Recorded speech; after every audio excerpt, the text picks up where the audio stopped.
जब हम किसी चीज़ को सुनते या देखते हैं तो उसका हमारे दिल पर असर पड़ता है, ज़हन पर असर पड़ता है। अगर बात की जाए कि इस्लाम में झूठ बोलने से बचने के कौन-कौन से तरीक़े बताए गए हैं, तो सबसे पहली बात ये समझ लेनी चाहिए कि अगर हम अपनी ज़िंदगी में सच्चाई को अहमियत देंगे तो फिर कभी भी हम झूठ नहीं बोलेंगे। कोशिश करेंगे कि ज़्यादा से ज़्यादा सच बोला जाए, और एक ऐसा भी वक्त आ जाएगा कि पूरी तरह से हम सच्चाई के रास्ते पे चलने लगेंगे, किसी भी हालत में झूठ नहीं बोलेंगे। ये डिपेंड करता है कि हम किस चीज़ को कितनी फ़ौक़ियत देते हैं, यानी हमारी अहमियत में किस चीज़ को कितनी तरजीह मिली हुई है। सबसे पहली चीज़ ये कि अगर हम झूठ मान लिए बोल रहे हैं और इस पर ध्यान भी नहीं दे रहे हैं, लगातार हम रोज़ झूठ बोलते हैं, तो सीधी सी बात है कि जैसे बूंद बूंद पानी जब टपकता है तो घड़ा जो है वो भर जाता है, उसी तरह से अच्छे काम भी हम कर रहे हैं, सच भी बोल रहे हैं, झूठ भी बोल रहे हैं, सच भी बोल रहे हैं, झूठ भी बोल रहे हैं, और रोज़ ऐसा काम हो रहा है। तो होगा ये कि झूठ का जो हम कह सकते हैं कि झूठ की जो तादाद है वो बढ़ती चली जाएगी। हमारे आमाल के अंदर यानी जो चीज़ें नोट की जा रही हैं फरिश्तों के ज़रिए, तो उसमें झूठ की तादाद भी तो बढ़ती चली जाएगी। तो ऐसे में उसका नतीजा हमारे लिए बेहतर नहीं आएगा, क्योंकि कुरान में कहा गया है और झूठी बातों से बचो। हदीस में भी आप देखें फरमाया गया सच्चाई को थामो, क्योंकि सच्चाई भलाई की तरफ ले जाती है और भलाई जन्नत की तरफ ले जाती है।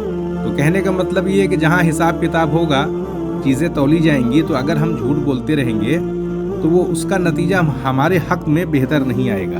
तो इसलिए ये डिपेंड करता है कि हम किस तरह से सोचते हैं, अपनी ज़िंदगी को किस तरह से लेते हैं, और सच्चाई के बारे में हमारा क्या नज़रिया है। जैसा हम सोचेंगे हमारे साथ वैसा ही मामला होगा। सबसे पहली चीज़ ये है कि हमें सच बोलने की आदत डालनी चाहिए। अगर हमें किसी चीज़ की आदत हो जाती है तो फिर हमारे लिए वो चीज़ आसान हो जाती है, क्योंकि वो चीज़ हमारी हैबिट में आ चुकी है। तो बिना किसी ख़ास कोशिश के भी वो चीज़ हमसे जारी हो जाएगी, यानी हमें उसके लिए कोशिश नहीं करनी पड़ेगी, बल्कि हालात चाहे जैसे भी हो हम सच ही बोलेंगे, क्योंकि हमने सच बोलने की आदत जो डाल ली है। तो सबसे अच्छा रास्ता क्या है झूठ को या झूठ से बचने का, झूठ को छोड़ने का? वो है सच बोलने की आदत पैदा करना। अब आदत कैसे पैदा होगी? वो कोशिश पर होगी, प्रैक्टिस पर होगी। जब हम प्रैक्टिस करेंगे तो धीरे धीरे वो चीज़ हमारी अमल में क्या होगी, जारी और सारी होने लगेगी, और फिर जब एक प्रैक्टिस हो जाती है तो फिर हमें सोचना भी नहीं पड़ता है और हम सच का रास्ता जो है वो थामे रहते हैं। दूसरी चीज़ ये है कि माहौल का भी असर पड़ता है, यानी हम जहाँ रह रहे हैं, जिसके साथ रह रहे हैं, उठ बैठ रहे हैं जहाँ, तो माहौल का तो असर पड़ता है। अगर हम मान लिए किसी खंडहर नुमा किसी मकान के पास चले जाएं, अंदर चले जाएं, तो हमारे अंदर क्या पैदा होगा? खुशी नहीं पैदा होगी, खौफ पैदा होगा, डर पैदा होगा, क्योंकि हम एक ऐसे माहौल में आ गए हैं जहाँ हमारे सामने जो नज़ारा है वो बेहतर नहीं है। तो इसलिए माहौल का बहुत असर पड़ता है, जिसको संगत कहा गया कि अच्छे लोगों की सोहबत में रहना चाहिए। तो इसीलिए कहा गया क्योंकि सीधा उसका असर हमारे जहन पर पड़ता है।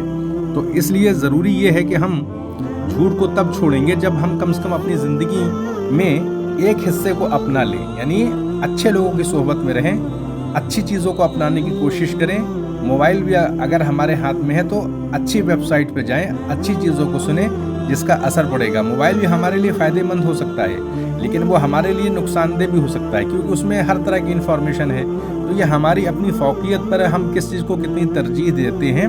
तो कोशिश ये करनी चाहिए कि माहौल का असर, बुरा असर हमारे ऊपर न पड़े, इसलिए अपने माहौल को बेहतर कर लेना चाहिए और अच्छे लोगों की संगत में रहने की कोशिश करनी चाहिए। इसीलिए सोहबत का असर हमारे जहन पर बहुत पड़ता है और ये बात एकदम पक्की है, तो इसको जहन में रखना चाहिए। जब हम अपने जहन में बात रखेंगे तो अच्छे लोगों की सोहबत में हम रहेंगे।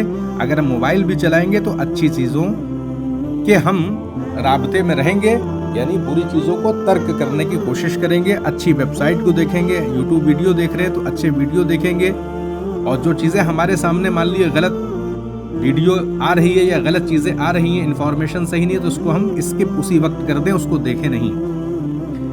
अब आती है कि एक और बात भी आ जाती है जिसमें हम ये महसूस करते हैं, अगर हम ये महसूस कर लें, और हकीकत भी यही है कि इंसान अगर ये महसूस कर ले कि हर चीज़ खुदा के ज़रिए देखी जाती है, अल्लाह हर चीज़ को देख रहा है, अगर ये बात अपने जहन में हम मजबूती के साथ बैठा लें तो फिर काफ़ी हद तक हम झूठ बोलने से बच सकते हैं। क्योंकि जब हमारे जहन में ये बात बैठी हुई है कि खुदा हर चीज़ को देखता है, हर वक्त देखने वाला होता है वो, कोई भी चीज़ उससे पोशीदा नहीं रह सकती, तो फिर हम झूठ क्यों बोलेंगे? क्योंकि जब हम झूठ बोल रहे होंगे तो हमारे जहन में उसी वक्त ये बात आएगी कि खुदा हर चीज़ को देखता है।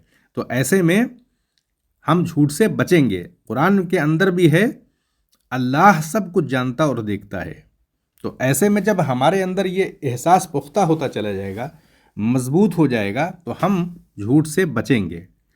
फिर हम आते हैं कि हमें अपने अंदर झूठ बोलने की जो हमारे अंदर कैफियत होती है, क्योंकि इंसान को नफ्स जो है भड़काने का काम करती है, तो हमें देखने की कोशिश करनी चाहिए कि हम अगर झूठ बोलते हैं तो किस वजह से बोलते हैं।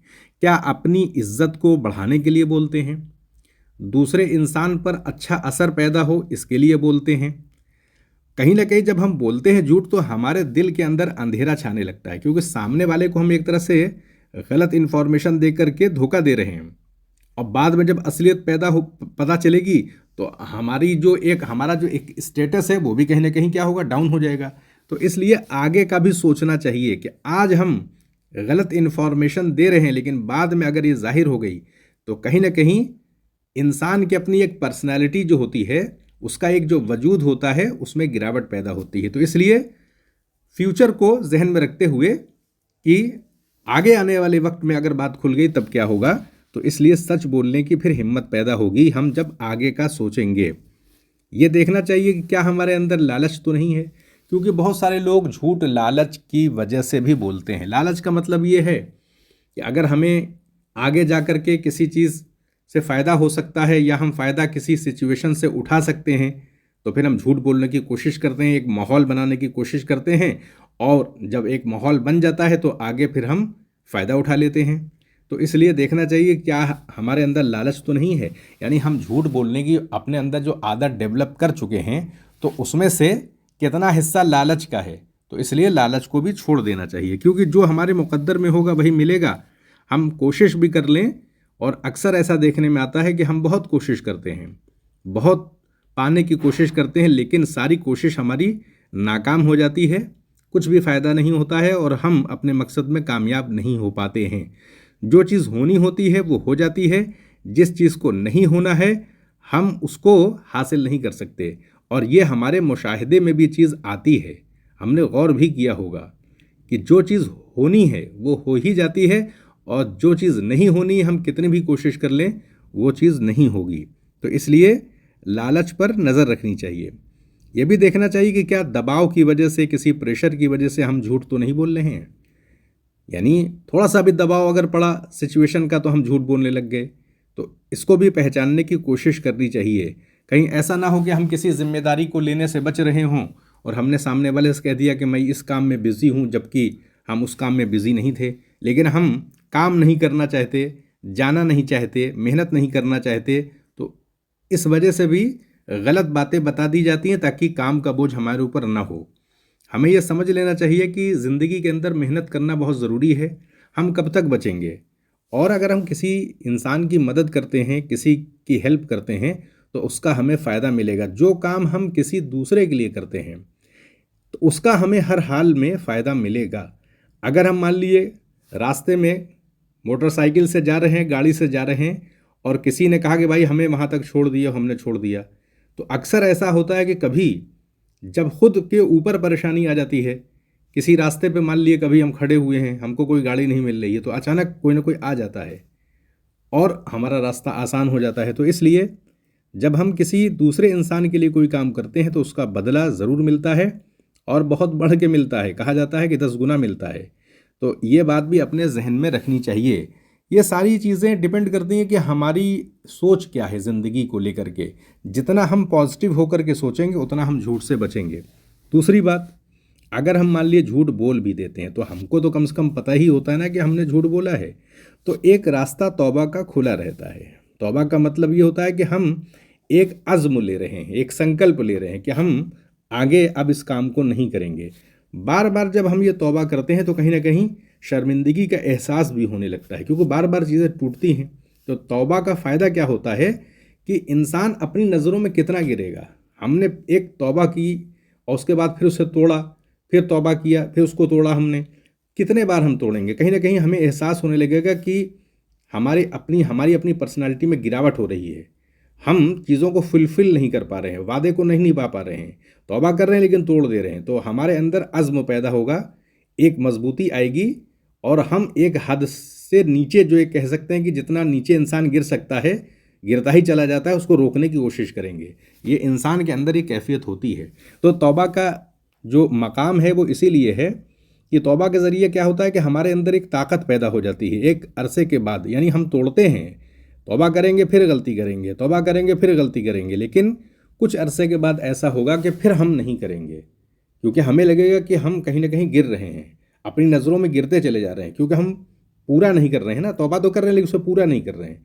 तो इसलिए तौबा का फ़ायदा बहुत ज़्यादा है। तो कहने का मतलब ये है कि हमारा जो नज़रिया होगा वही हमारी ज़िंदगी में बहुत काम आएगा। हमें सोचना चाहिए, जब हम सोचेंगे तो हम सच्चाई के रास्ते पर चलेंगे। तो यहीं पर इजाज़त दें। आप सभी लोगों का बहुत बहुत शुक्रिया। वीडियो को शेयर भी करें, क्योंकि जब आप शेयर करेंगे, लाइक करेंगे, तो यूट्यूब उसे, इस वीडियो को दूसरे तक पहुंचाएगा और आपकी ज़ात दूसरों तक एक बेहतर चीज़ पहुंचाने का माध्यम बनेगी, मीडियम बनेगी। तो यहीं पर इजाज़त दें। आप सभी लोगों का बहुत बहुत शुक्रिया।